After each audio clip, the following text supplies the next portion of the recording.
Hello and good day. I am Coach Jay, and today I'm going to be giving my class pre-recorded because while you are watching this, I will be in Barcelona. I'm taking my family on a 10-day excursion to Spain. And if you get a chance, Freddie Mercury sings a song with a famous opera singer, Mansouri someone, and it's called Barcelona. So if you get a chance, Google Barcelona by Freddie Mercury. It's an absolutely breathtaking song. Anyway, I usually start my classes with a funny or corny dad joke, but I have to say today I'm a little sad. Um, see, I just heard that Elvis's pet mouse recently died. Apparently, he was caught in a trap. But bum. All right, if you can take two deep healing breaths with me, in through the nose, out through the mouth, as slow as possible, but however you're comfortable. I would also close your eyes if possible, but again, however you're comfortable. So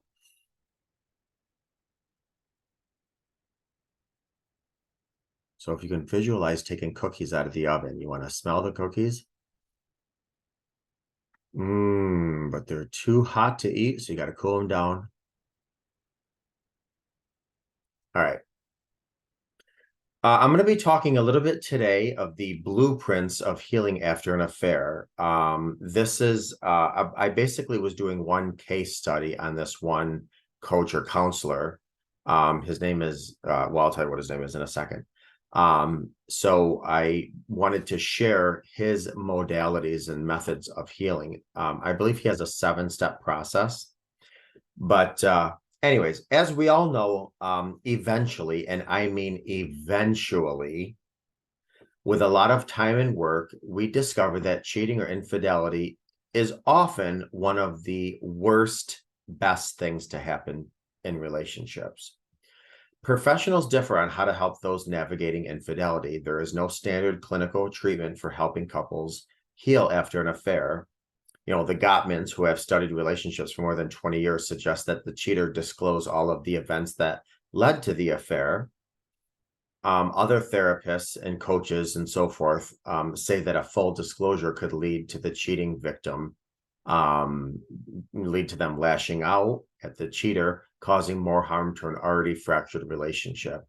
I'm going to leave out my personal thoughts right now, even though if you've known me and have been watching me, you probably know them already. Other professionals task the betrayer with sharing what they did, but only after reflecting on their own feelings about their actions and why they acted that way. As they do, the betrayed person has to accept that knowing the full truth of the affair or hearing every detail of it will not be enough to rebuild trust. I'm going to leave my thoughts out, like I said. For this class, I wanted to share one such professional's method to healing after infidelity. Al-Salim Talal, I believe that's how you pronounce his name. Al-Salim Talal has been working with couples navigating infidelity and has come up with a 7-step process.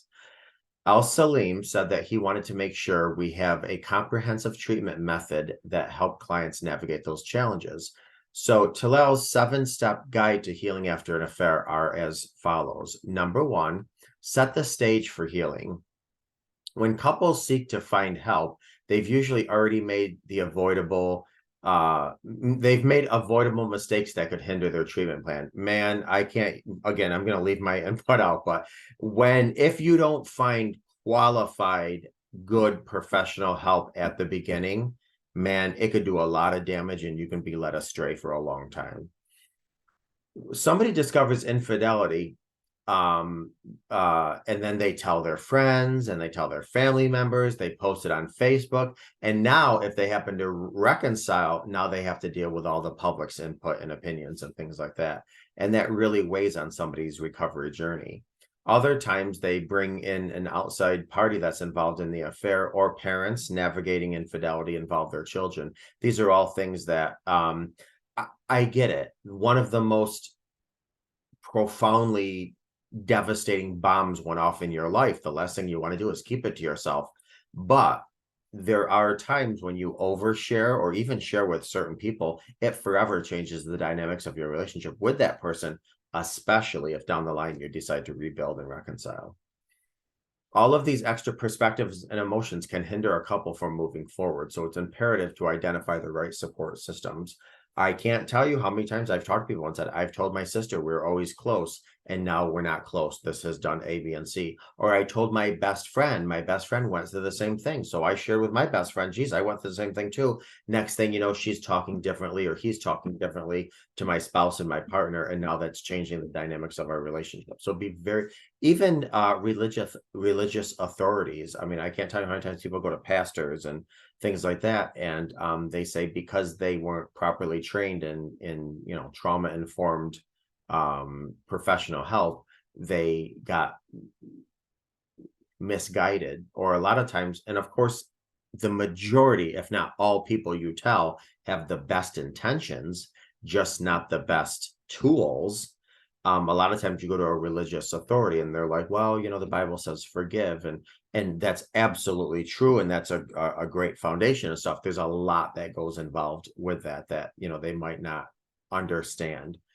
All right, number two, understand the narrative of infidelity. So basically, during early sessions with those navigating infidelity, it's encouraged that the betrayer partner ask questions about the affair in front of a professional. If they ask unnecessary details, like a play-by-play of a specific meetup, or a professional can actually gently remind them that those details don't serve a constructive purpose. There are questions that help, and there are questions that hinder, short and long term.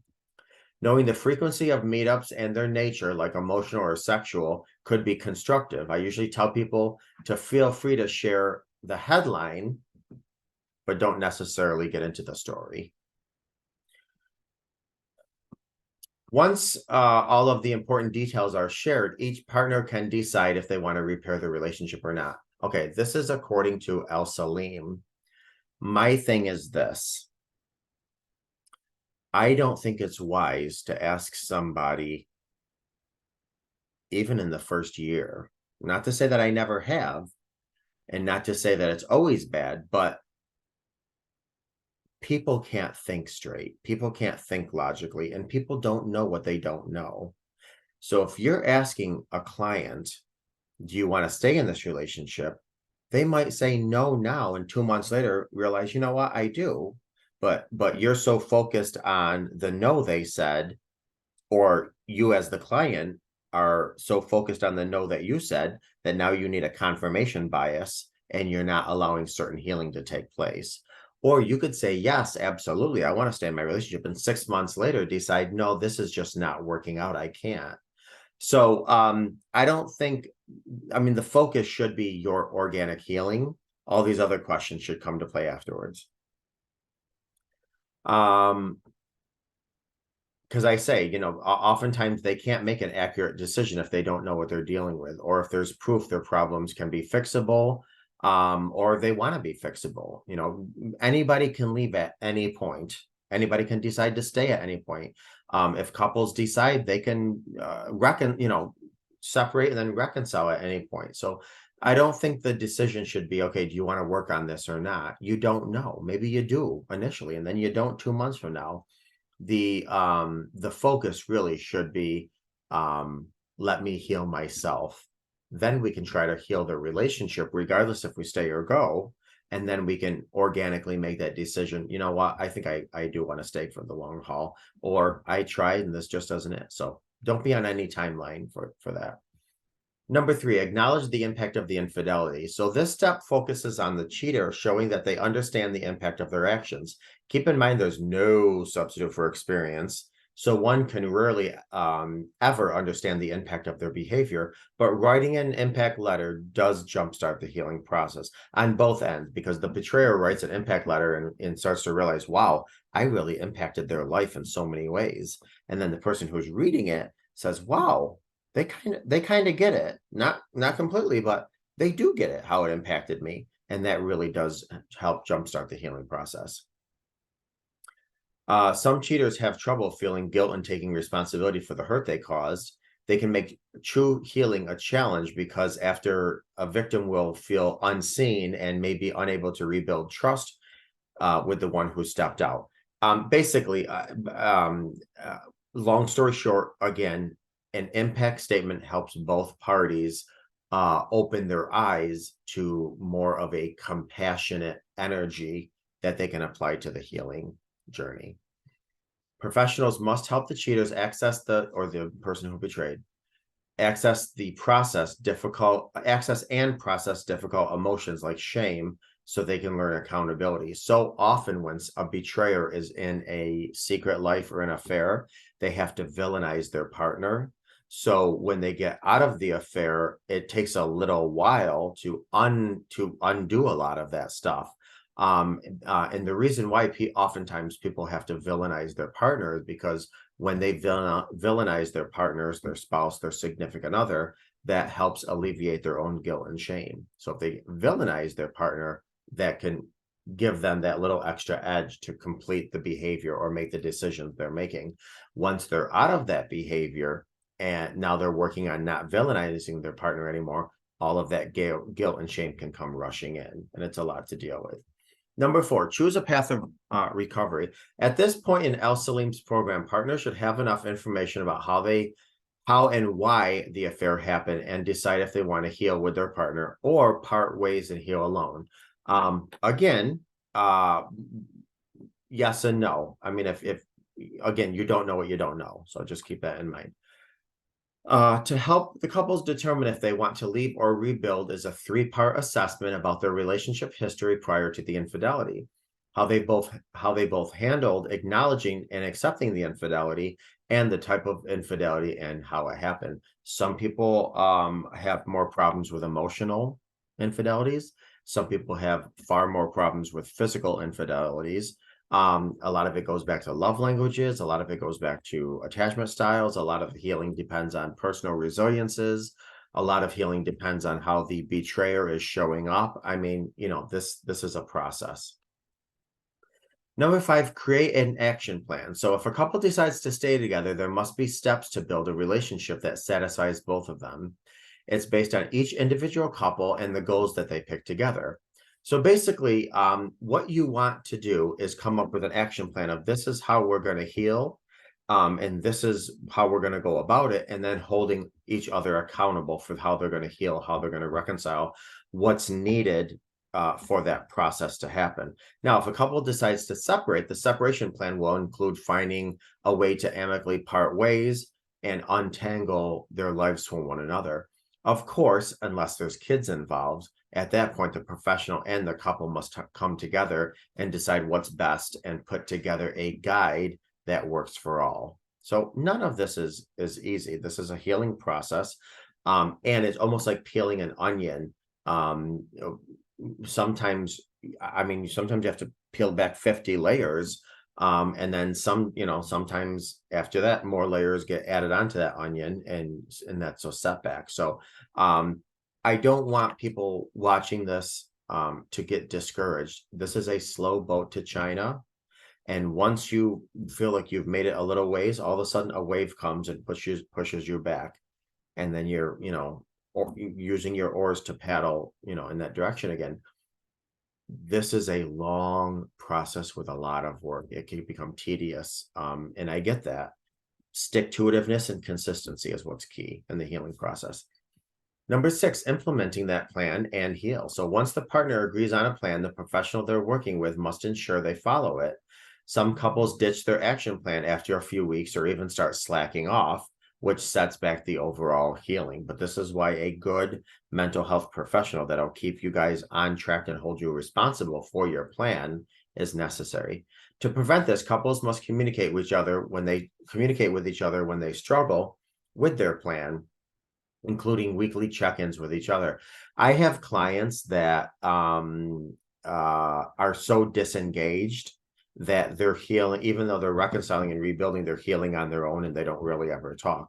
And then I have clients and couples that probably overshare. I mean, there's one partner will go to the other one and say, I just want to let you know, I was tempted to watch porn today. And I almost did. It was right after the shower and, whatever. It's good to feel comfortable sharing the struggles with your partner, but make sure that it's done in a way that's not going to trigger your partner. That's why working with a professional is crucial, they can help you navigate that. It's also beneficial that both parties attend individual coaching or counseling, as well as couples coaching and counseling. They should be getting their own individual help as well as together. Some professionals recommend the two couples get separate counselors or coaches, and then one for together. If somebody's working for you, it really doesn't matter. That's my opinion. Number 7, sustain the work. Lastly, couples, according to Al-Salim, need to figure out their baseline of relationship satisfaction, which can differ depending on the context of the affair and what each partner expects moving forward. For example, if the betrayed person needs to feel less suspicious of their partner to have a baseline satisfaction, then they must make a scale to quantify that frequency of those feelings and set realistic goals. Never feeling suspicious is just unrealistic, but feeling suspicious 9 times out of 10, okay, that's something to work with, and then you can lower that stat. So it's like, for instance, do you tell me every time you leave the house? I don't care if you're going to the store, you're going to get gas, you're going to check the mail. Are you telling me? And if that person's consistent with that, then that's going to start rebuilding trust. Once they agree on this baseline, they should have a brief daily check-in and weekly or bi-weekly talks where they discuss how their week is going. So, have you told me every time you left the house? Okay, yes, you did. Well, when I was at work, I looked at, the app, and the app said that you left and you went to the store. Albeit I saw the receipt, I know the time you left. So I know you didn't stop anywhere, you didn't do anything you weren't supposed to do, but why would you not tell me this? That sets me back. A little lie is huge when it comes to repairing. So make sure that you're consistent across the board and honest. So basically, Al-Salim along with many in the field, equate betrayal to a heart attack. In that just like a heart attack and betrayal, it's life altering. It's an explosion and an implosion in your life. And immediately both people have to do a self-reflection, a self-audit, and see, okay, what's going on? Where am I with this? What did or did I not do? Again, keeping in mind the betrayed partner has no responsibility whatsoever in the decision that the betrayer made. But are there any boundaries that you didn't have and enforce? Was there any betrayal blindness that you had? Were there any red signs or red flags that you didn't look or pursue? So it's good for both parties to see, okay, where do I need to what do I need to work on to show up better in the relationship? And obviously the betrayer has a lot of work to do. Both parties must do a self-check-in, a self-audit, and take responsibility. This will look completely different for both parties and all couples, and they must make positive changes moving forward. Again, I just want to say responsibility isn't how you contributed to the cheating, but more so, did I ignore red flags? Did I not enforce my boundaries? Did I not have my boundaries, like I mentioned before? Bottom line, there's a lot to healing and betrayal. There's no instructions that are set in stone. Keep in mind, you can move forward 2 feet, back 3 feet, move forward 3 feet, back 2 feet. One thing's going to work one day, it might not work the next. One thing's going to work for one couple that won't work for another couple. A lot of this is trial and error, and just realizing, giving yourself the empowerment to stay in a relationship, even if it's for one more day, to say, let me see if this is repairable. And then if that day goes well, say, you know what, then I'm going to give myself one more day. Empower yourself with that, because your power has been stricken and stolen from you, robbed from you, after the decisions your partner made. The journey to healing is filled with much pain, many emotions, and a tremendous amount of frustration. I mean, let me just acknowledge that. Nothing about this is a quick fix, and it's going to take time. I say all the time, nothing about healing from infidelity is fun, feels good, or is fair. It's a slow boat to China. But I've never worked with a couple where both of them were determined to work it out and it didn't work out. So no matter what the circumstances are, if both parties are willing and want to work it out and realize how and why and where and what went wrong, but we're going to put this train back on the track, nothing can stop a power couple from moving forward. I hope you got something out of this class.